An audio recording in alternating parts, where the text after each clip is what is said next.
नमस्कार विद्यार्थी मित्रांनो, आज आपण या ठिकाणी अकाउंटिंग प्रॉब्लेम नंबर 2 बुक्समधील आपण अकाउंटिंग प्रॉब्लेम नंबर 2 या ठिकाणी टाकणार आहे. वर्किंग करत असताना आपण सर्वप्रथम या ठिकाणी कंपनी क्रिएट करून घेऊया. IT करियर सॅम कम्प्युटर नावाने आपण या ठिकाणी कंपनी क्रिएट करणार आहे. इथे सांगितलं आहे create a company with the name Sam computer and solve the given transaction in the books of computer. आपण सॅम कम्प्युटरच्या नावाने या ठिकाणी कंपनी क्रिएट करणार आहे. इथं स्टेट टाका महाराष्ट्र. सगळी कंपनी जी आहे ती व्यवस्थित आपण क्रिएट करून घ्यायची आहे.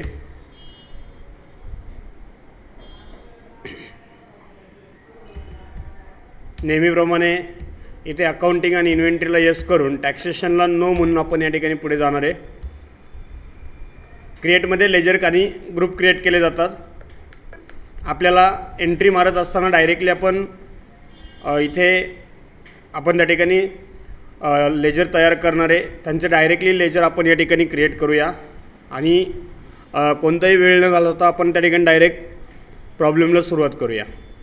पहिली एंट्री सांगितलेली आहे 1/8/2020, ज्यामध्ये सांगितलं आहे की स्टार्टेड बिझनेस विथ कॅश ₹90,000. म्हणजे जो काही बिझनेस चालू केला आहे त्या ठिकाणी त्यासाठी ₹90,000 आले आहेत. पण त्याचबरोबर आपण जर पाहिलं तर कम्प्युटर ₹40,000 आले आहेत, फर्निचर ₹10,000 आले आहेत आणि बिल्डिंगही त्या ठिकाणी 2 लाखाचे आले आहेत. बघा, या ठिकाणी एंट्री करत असताना आत्तापर्यंत आपण पाहिलं आहे की आपण स्टार्टेड बिझनेस विथ कॅशची एंट्री आपण आत्तापर्यंत मारलेली आहे. म्हणून आपण या ठिकाणी टाकणार आहे cash account debit to capital account. कारण बिझनेसमध्ये कॅश आलेली आहे म्हणून आपण त्या ठिकाणी 90,000ची एंट्री या ठिकाणी करणार आहे. आणि आपण त्या ठिकाणी नॅरेशन टाकणार आहे स्टार्टेड बिझनेस विथ कॅश. पुढे आता त्या ठिकाणी कम्प्युटर, फर्निचर आणि बिल्डिंगही सांगितलेली आहे. पण आपण रिसिप्टमध्ये न घेता कम्प्युटर, फर्निचर आणि बिल्डिंग हे आपण जर्नलमध्ये घेणार आहे. कारण जसं आपल्याला त्या ठिकाणी कॅश आली होती तसेच कम्प्युटरही आपल्याला आले आहेत. पण कम्प्युटर आपल्याला त्या ठिकाणी फिक्स ॲसेट म्हणून त्या ठिकाणी आलेले आहेत. त्यामुळे आपण कम्प्युटर घेत असताना हे जर्नलमध्ये आपण घेणार आहे.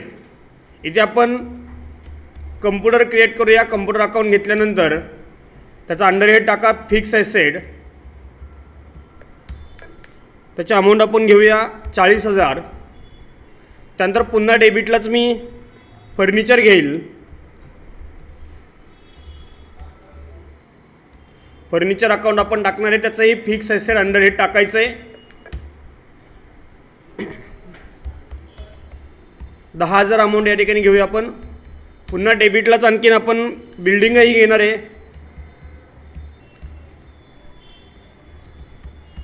बिल्डिंगचंही अंडरहेड फिक्स ॲसेट टाकायचं आहे.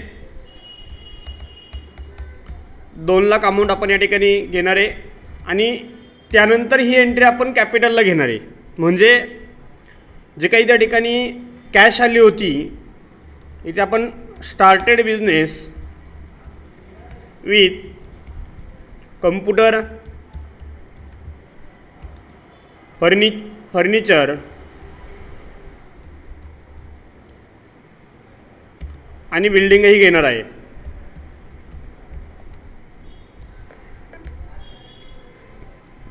त्यानंतर दुसरी एंट्री सांगितलेली आहे की 1/8/2020 open a bank account in bank of Maharashtra with a deposited ₹1,000.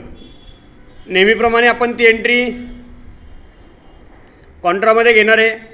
कॉन्ट्रामध्ये entry मारत असताना वरती बँक म्हणजे बँक ऑफ महाराष्ट्र आपण या ठिकाणी घेणार आहे.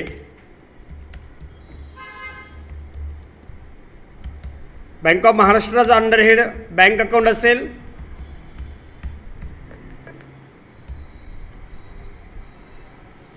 आणि आपण कॅश डिपॉझिट केलेली आहे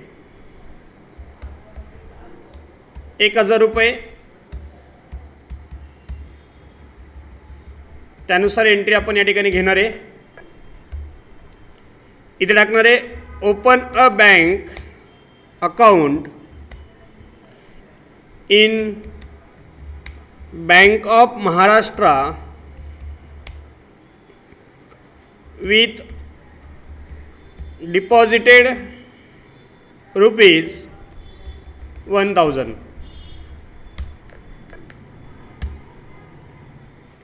पुढची 3 नंबरची एंट्री आहे 2/8/2020ला paid cash to mister Kadam for advertisement charges. म्हणजे तुम्ही जर पाहिलं तर आपण कॅश पेड केलेली आहे मिस्टर कदमला ॲडव्हर्टाइजमेंट चार्जेससाठी. त्या ठिकाणी 3000 रुपये पेड केलेले आहे. आता पेड केले म्हणून एंट्री पेमेंटला घ्यायची आहे आणि पेड कॅश आहे म्हणून आपण या ठिकाणी कॅश घेणार आहे. ॲडव्हर्टाइजमेंट चार्जेससाठी आपण पेमेंट देतो आहे म्हणून आपण इथे ॲडव्हर्टाइजमेंट अकाउंट तयार करणार आहे आणि त्यानंतर त्यामध्ये अमाऊंट टाकणार आहे. खाली टाकून द्यायचं आहे being paid advertisement charges mister Kadam. त्यानंतर पुढे सांगितलं आहे की 4 नंबरची एंट्री 3/8/2020ला bought stationery of ₹1000 in cash. आता बघा त्या ठिकाणी आपण खरेदी केलेली आहे स्टेशनरीची पण ती कॅशमध्ये केलेली आहे म्हणून आपण ती पेमेंट या ठिकाणी दाखवणार आहे. जसे आपण त्या ठिकाणी ॲडव्हर्टाइजमेंट पेड केली तसंच आपण त्या ठिकाणी स्टेशनरी पण पेड करणार आहे. अमाऊंट टाकायची आहे 1000. Bought stationery ₹1000 by cash. पुढची एंट्री सांगितलेली आहे 5 नंबरची एंट्री 3/8/2020लाच फीज कलेक्ट केलेली आहे फ्रॉम स्टुडंट ₹45,000 इन कॅश. आता बघा इथे पेमेंट आलेलं आहे म्हणजे 45,000 रुपये पेमेंट आपल्याला आलेलं आहे म्हणून आपण ती रिसिप्टला घेणार आहे. रिसिप्टला घेतल्यानंतर ते पैसे आपल्याला आलेत आणि इन कॅशमध्ये आलेत म्हणून आपण कॅश घेणार आहे. आणि ते कशाचे पैसे आलेत तर त्या ठिकाणी ते फीजचे पैसे आलेत. इथे आपण त्याचं आपल्याला ती इन्कम होणार आहे म्हणून आपण इनडायरेक्ट इन्कम त्या ठिकाणी टाकणार आहे. अमाऊंट टाका 45,000.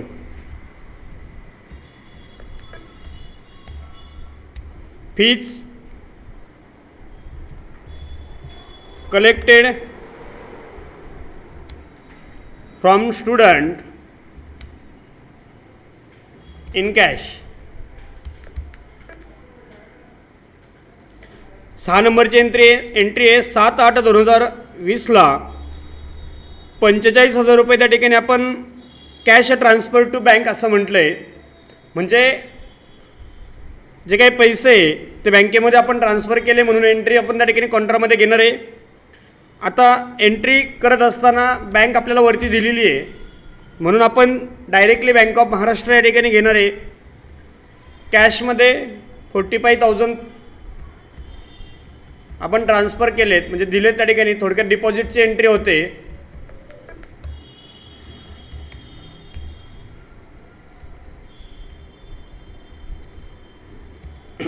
Cash transfer to bank.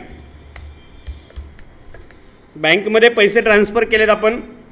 7 नंबरची एंट्री सांगितलेली आहे 8/8/2020 paid electricity charges to MSEDCL of ₹4,000 by cheque. आता बघा पेड केलेत म्हणून एंट्री पेमेंटला असते आणि बाय चेकने केले म्हणून आपण पुन्हा एकदा बँक ऑफ महाराष्ट्र या ठिकाणी घेणार आहे. मी पाठीमागे पण सांगितलं होतं की तुम्ही फोनपे करा, गुगल पे करा, NFT करा, RTGS करा, कसंही पेमेंट केलं तरी शेवटी ते बँकेतून जातं म्हणून आपल्याला बँक अकाउंट या ठिकाणी घ्यायचं आहे. आणि इलेक्ट्रिसिटीचं पेमेंट केलं आहे म्हणून आपण या ठिकाणी इलेक्ट्रिसिटी चार्जेस इथे इनडायरेक्ट एक्सपेन्सेस आपण घेऊया.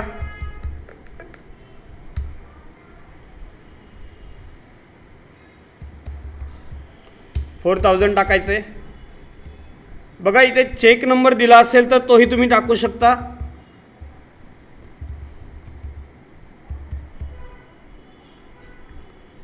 नॅरेशन टाकायचं आहे पेड बाय चेक. पुन्हा एकदा 8 नंबरची एंट्री 8/8/2020ला सांगितलं आहे by telephone charges to BSNL ₹2500 by cheque. Cheque नंबरही आपल्याला दिलेला आहे. सेम एंट्री आपल्याला मारायची आहे. फक्त मारत असताना मगाशी आपण MSCB म्हणजे इलेक्ट्रिसिटी चार्जेस घेतले, आता आपण टेलिफोन चार्जेस या ठिकाणी घेणार आहे.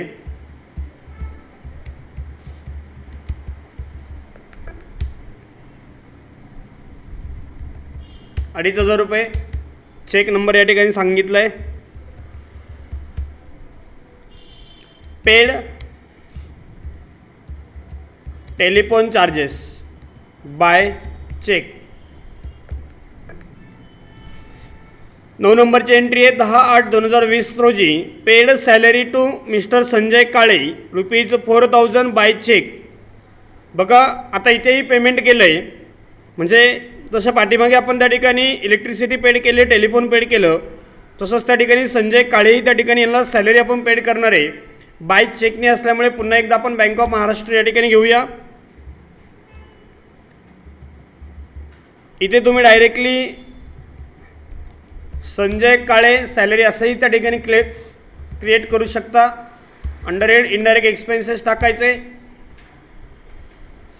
4000 या ठिकाणी टाकूया.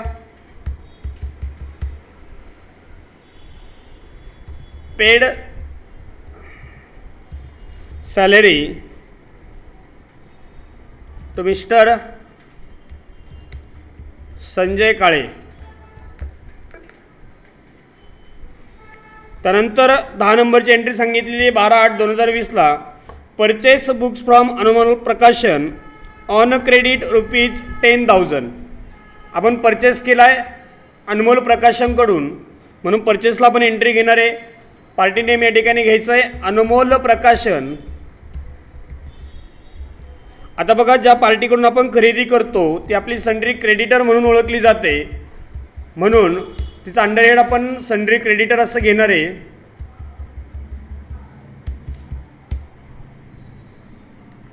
इथे नेम ऑफ आयटममध्ये न घेता आपण कंट्रोल एच करणार आहे. अकाउंटिंग इनवॉइसमध्ये वर्किंग करणार आहे. पर्टिक्युलरमध्ये परचेसच्या वेळेस परचेस अकाउंट या ठिकाणी घ्यायचं आहे.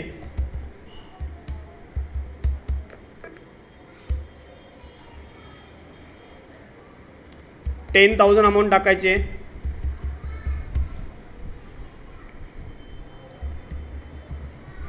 परचेस बुक्स फ्रॉम अनमोल प्रकाशनकडून त्या ठिकाणी आपण परचेस केले, म्हणून परचेस बुक्स फ्रॉम अनमोल प्रकाशन आपण घेणार आहे. त्यानंतर 11 नंबरची एंट्री 14/8/2020ला sold book to Samarth computer on credit ₹20,000. बघा इथे सोल्ड केलं आहे, पहिले त्या ठिकाणी परचेस केलं होतं, आता आपल्याला सोल्ड केलं आहे म्हणून आपण एंट्री त्या ठिकाणी सेलमध्ये घेणार आहे. पार्टीचं नाव या ठिकाणी टाकायचं आहे अनमोल प्रकाशन. आपण अनमोल प्रकाशनचं नाव या ठिकाणी पहिले केले, आता समर्थ कम्प्युटर आपल्याला त्या ठिकाणी टाकायचं आहे. समर्थ कम्प्युटर त्यांच्याकडून आपण त्या ठिकाणी सेल केलं आहे त्यांना, म्हणजे ते आपले झाले डेटर्स. आपण या ठिकाणी सन्ड्री डेटर्समध्ये घेणार आहे.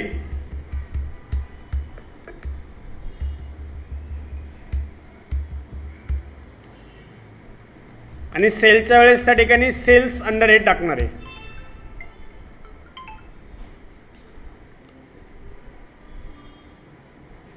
$20,000.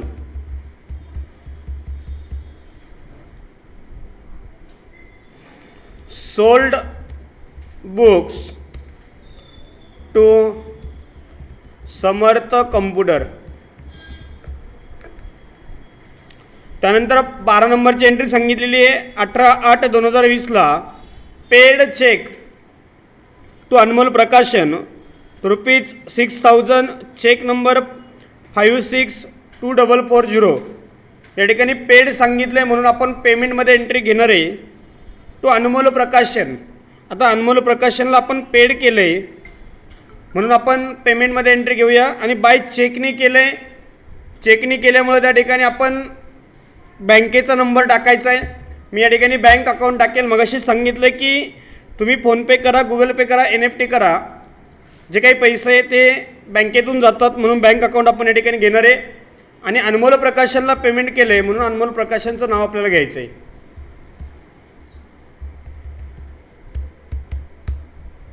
त्याच्या अगेन्स्ट आपण घेतलं आहे म्हणजे बिलाच्या अगेन्स्ट आपण पेड केलं आहे. इथे रखा पेड चेक टू अनमोल प्रकाशन.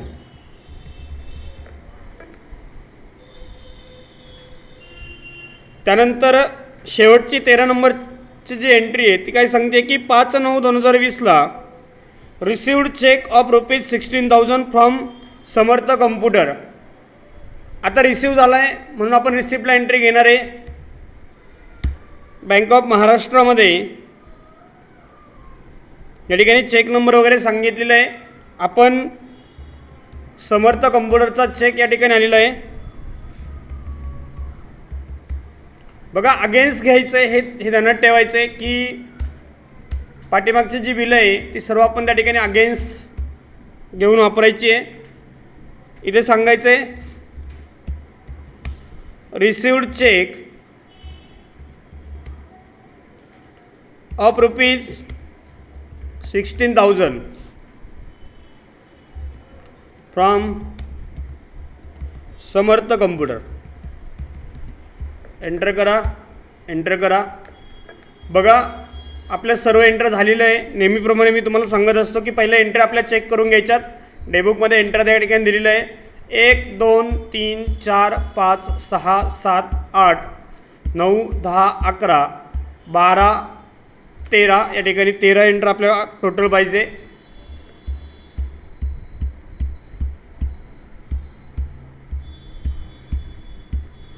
टोटल 14 एंट्री आहे. आपण त्या ठिकाणी कम्प्युटरची, फर्निचरची आणि बिल्डिंगची एक वेगळी एंट्री आपण मारली होती त्यामुळे त्या ठिकाणी एक एंट्री आपल्याकडे जास्त येते. ती जास्त एंट्री या ठिकाणी दिसणं गरजेचं आहे. त्यानंतर त्याचं बॅलन्स शीट आहे. हे बॅलन्स शीट तुम्ही पाहू शकता. 3,84,500 हे अमाऊंटला या ठिकाणी टॅली होतं आहे. त्याचं कॅपिटल अकाउंट असेल, सन्ड्री क्रेडिटर असेल, प्रॉफिट अँड लॉस अकाउंट असेल, फिक्स ॲसेट असेल, त्यानंतर क्लोजिंग स्टॉक असेल, हा व्यवस्थित त्या ठिकाणी येणं गरजेचं आहे. त्याचबरोबर जेव्हा आपण प्रॉफिट अँड लॉस अकाउंटला येणार आहे, प्रॉफिट अँड लॉस अकाउंटही या ठिकाणी दिलेलं आहे. प्रॉफिट अँड लॉस अकाउंट आपला व्यवस्थित त्या ठिकाणी दिसणं गरजेचं आहे. 55,000 रुपयाला त्या ठिकाणी प्रॉफिट अँड लॉस अकाउंट या ठिकाणी क्लिअर होतो. बॅलन्स शीट तुमचं अल्टर F1 करायचं आहे. अल्टर F1 केल्यानंतर तुम्हाला पुन्हा एकदा त्या ठिकाणी हे बॅलन्स शीट त्या ठिकाणी पूर्ण व्यवस्थित दिसणार आहे. अशा प्रकारे आपलं हे बॅलन्स शीट 3,84,500 या अमाऊंटला टॅली होते. धन्यवाद.